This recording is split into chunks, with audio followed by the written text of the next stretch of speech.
I don't really know how to start something like this. Writing journal entries isn't something I'm used to. Anyway, the doctor said it might help to get something down on paper, so I guess it's worth a try. I've been in this hospital for a few days now, and I haven't really been able to do anything apart from write. They told me I had a near-death experience, and say the traumatizing event triggered the memories and visions I'm now plagued with. After seeing the things I saw, I don't think I'll ever be able to forget them. But I do remember it all so vividly.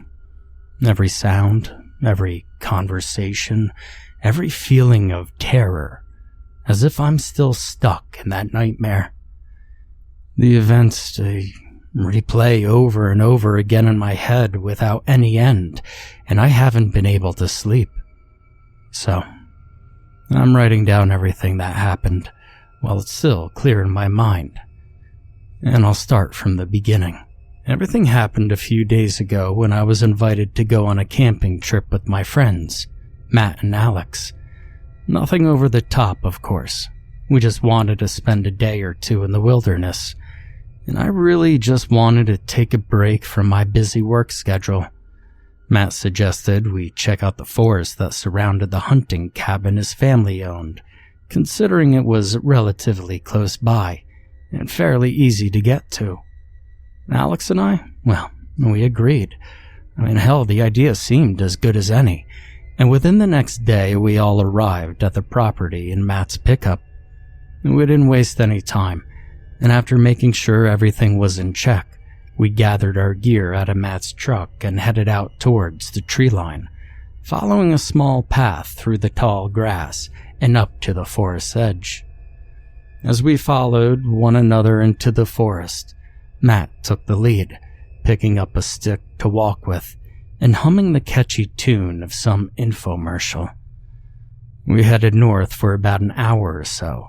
Alex cracked a few jokes which we laughed at, but there wasn't all that much conversation among us.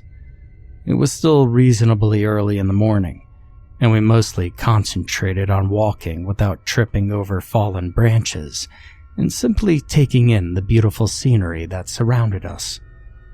After a few hours, we stopped to rest and snack once or twice, but continued our steady march into the wilderness shortly thereafter. It wasn't until later in the day that we came across something. It was out of the ordinary from the repetitive branches and foliage of the forest. It was a worn path cut across our route, overgrown by tall grass and vegetation. It was barely visible. We would have passed it if not for the break in the trees. We didn't have a solid plan as to where we were going to set up camp for the night, so seeing as we weren't in any immediate rush, we ended up following it. The path headed straight for quite a ways before it took a sharp turn to the right, revealing a clearing of sorts in the trees and an old run-down warehouse. We looked around for any sign or form of advertisement, but there wasn't any, or it had long since been swallowed up by the forest. I asked Matt if he knew about the building, but he didn't, just as surprised as Alex and I.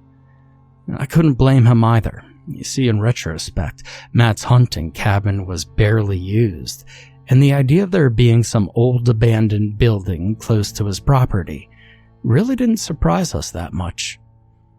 I looked at my watch. It was 6 p.m. and beginning to get dark. Matt must have noticed the time too and suggested we camp in the building for the night. I agreed, deciding sleeping on the flat warehouse floor would be more comfortable than the uneven forest floor. That, and quite honestly, I was too tired to bother putting up a tent. Alex, well, he was less reluctant, being somewhat apprehensive about the whole idea, but soon caved after Matt told him we could sleep outside alone if he really wanted to. So we walked up to the entrance and tried what was left of the 2 battered doors that marked the building's entry. They were already slightly open but stiff from being untouched for so long, and we had to wrestle with their rusted hinges to gain entry. The inside of the building was a barren shell of an old factory, broken and boarded windows, weathered paint, completely empty save for a few boxes and cobwebs here and there.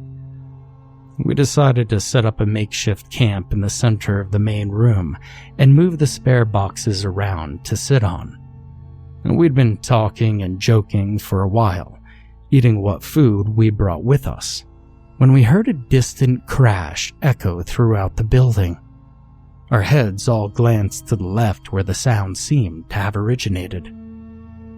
"Did you guys hear that?" Alex asked. I shook my head, still listening, and Matt was about to say something when another crash echoed again, more faint, but unmistakably noticeable. Upon inspection, a small hallway branched off the main room, ending in a thick iron door with a small viewing window built into its center. The three of us headed towards the door after Matt and I each grabbed the flashlight from my bag. Waited, peering through the scratched window at a staircase leading down into complete darkness, and an unsettling silence fell over us. "Let's check it out," Matt said, already tugging on the handle, the hinges screeching loudly as the ancient door opened. "Are you crazy?" Alex exclaimed. "Relax," I said. "It's probably just an animal. Probably a raccoon, maybe." "What, are you scared?" Matt teased jokingly. He laughed when Alex flipped him off and walked back towards the main room. "Whatever. I'm going to bed. I'll see you idiots in the morning." And with that, Matt began to slip through the door. "You coming or not?" he said, starting down the stairs. And with nothing better to do, I placed a loose brick on the floor as a doorstop and descended the stairs with him. When we reached the bottom, the air was somewhat heavy. A musty odor hung around us that I could taste in the back of my throat. As my eyes slowly adjusted to the absence of light, I could make out various pipes and vents that ran the length of the walls and ceilings. I shone my flashlight around us and found that we were in a small rectangular room about 15 feet wide. 3 or 4 tunnels branched out of the walls in various directions, and I aimed my light down the nearest one, but saw nothing as the tunnel only stretched farther onward, seemingly to go on forever. "Which way do you think that came from?" Matt asked, staring into the darkness of the front tunnel. "I don't know, man. I mean, does it really even matter anyway?" I said flatly. "What? You scared of the dark too?" "No, it's just... Come on, let's see what's down there," Matt called out before ducking down the passageway and disappearing into the darkness. The only thing visible being his own flashlight bobbing up and down. Being an idiot, I followed after him, keeping my eyes on the jumping light through the labyrinth of tunnels. "Matt, let's just go back, dude. This is getting ridiculous," I called after him. His words echoed down back to me. "Hey man, I think I heard something over here." I saw the light dart to the left, likely another turn in the tunnel, and caught up only to find that his light was nowhere to be seen. I jogged forward a little more, hoping to hear his footsteps or something, just to point me in the right direction, but there was nothing. "Matt?" I called. "Matt, you still here?" My voice bounced uselessly off the walls of the tunnel. Now I reassured myself it was probably just another one of those idiotic pranks. You see, he always messed with me and Alex, but something just didn't feel right about this time. The feeling of dread grew in the pit of my stomach as I rounded yet another corner, just to find more darkness, no light, and no familiar jump scare from Matt. Just more tunnels. Endless amounts of tunnels.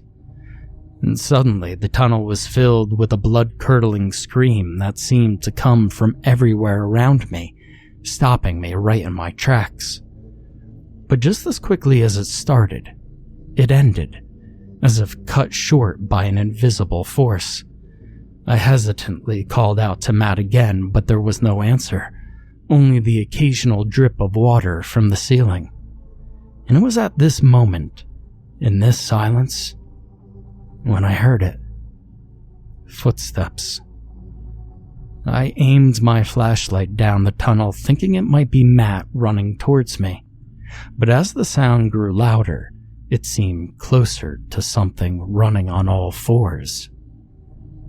Whatever it was coming towards me, and getting much closer. And without waiting any longer, I dropped my flashlight on the ground and darted into the next passageway, hiding myself in the darkness. Moments passed, and as the sounds grew louder, I could hear whatever it was panting and wheezing, seemingly more in pain than from exhaustion.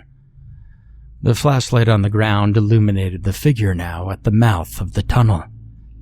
I struggled to stay silent as I gazed at a horrid creature only a few yards away from me. It was on all fours, its back twisted and bent at a grotesque angle to compensate for its longer back legs. Its skin was pale, bruised, and battered, wrapped tight around its skeletal figure. Bones strained and cracked as it bent down to examine the light, and it was now that I could finally see its face. What few strands of hair it had hung wet from its head and swayed as it breathed heavily through its crooked mouth. Unblinking eyes sunk back into its skull, and a glow hung in its pupils like that of a dog's at night as it continued to study the alien instrument. It cocked its head slightly, and the light illuminated more of its facial construction. Now you need to understand that this thing was once human, or so it seemed to me at the time. My heart raced and the blood pounded in my ears so loud, I prayed that it wouldn't hear me, praying those glowing orbs wouldn't shift in my direction. Without warning, it snapped its head upwards with such a force an audible snap could be heard from within its neck. It listened for a moment, and then it let out an inhuman shriek that pierced my ears and echoed down tunnels in every direction, its neck and chest heaving to produce the disturbing noise. I shuddered as a faint echo of another shriek reverberated off the walls, followed by another and another. And there was more than one. See, the echoes were coming from everywhere. I couldn't pinpoint where they were. The deformed being let out another shriek before taking off down the tunnel, leaving me more terrified than ever. I stayed in that corner for what seemed like hours, too petrified to move, just sitting there, listening. And every so often, hearing one of them howl far off down another tunnel. It was as if they were searching for me, hunting me. Of course, I had to get out of there. I had to escape. The thought of what these things would do to me if I was found chilled me to the bone. So I did the only thing I could do. I grabbed the flashlight, and I ran like hell. Finding my way back was useless. I was completely lost, and all I could do was run and pray for an exit of some sort. I kept my eyes forward as I ran quietly down the tunnel, constantly terrified that I would hear the ragged breathing and the footfalls of one behind me at any moment. Now I was about to turn the next corner when my leg snagged on something in front of me, and I fell headfirst into a puddle on the ground. In the dim light, I could see the outline of a crumpled mass. My mind told me not to look, but curiosity got the better of me, and I grabbed my flashlight, shining it down to my feet. and I immediately wished that I hadn't done that. At my feet lay the body of Matt. What was left of his mutilated corpse was torn open, practically ripping him in two. His organs lay scattered around him, and thick blood coated the wall and floor. I shook violently, but dared not scream, fear overpowering the sickening sight of my dead friend, sprawled on the ground in a heap of blood. Looking away, I got up and sprinted down the tunnels as quietly as I could, turning the flashlight off so as not to attract any more of those things. I didn't want to end up like Matt. I ran for as long as I could, even after my legs burned, but eventually I had to stop. I doubled over, sore and exhausted, covered in sweat and absolutely consumed with fear. I heaved as bile rose in my throat, delayed from before. My shirt and pants were covered in Matt's blood, and I breathed heavy, trying to regain what ounce of strength I had, shaking as I rose to my feet. And then a slight crack sounded from my right. My hair stood on end, and I tried to turn my flashlight on, but it refused to work. Another crack sounded, slightly closer. I panicked and hit the top of the light repeatedly until finally it sparked to life, illuminating a thing composed of the stuff of nightmares.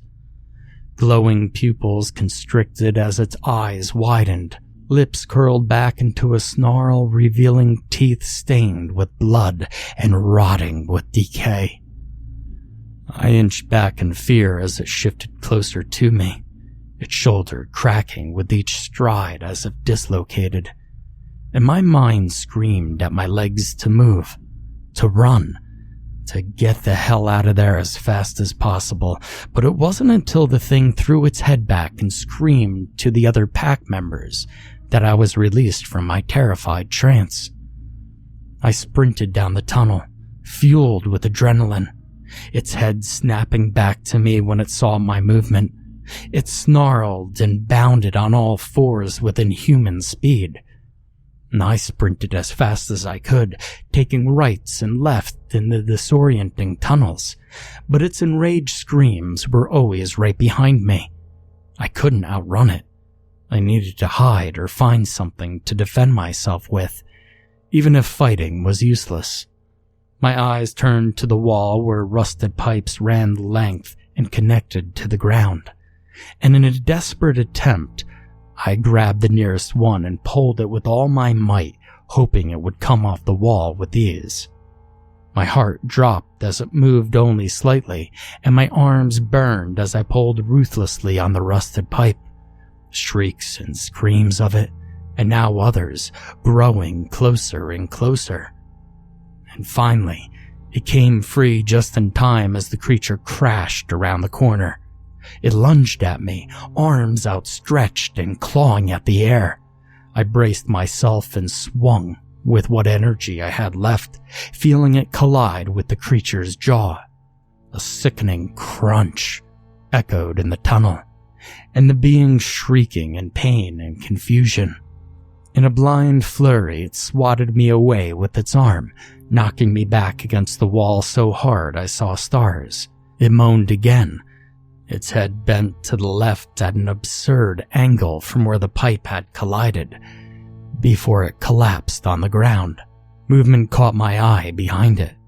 More of these people streamed around the corner, their pale bodies crashing into themselves, shrieking all the while. I turned and ran as best I could, clutching my now mangled arm from where I had been hit, only turning back to see them feeding on their fallen comrade.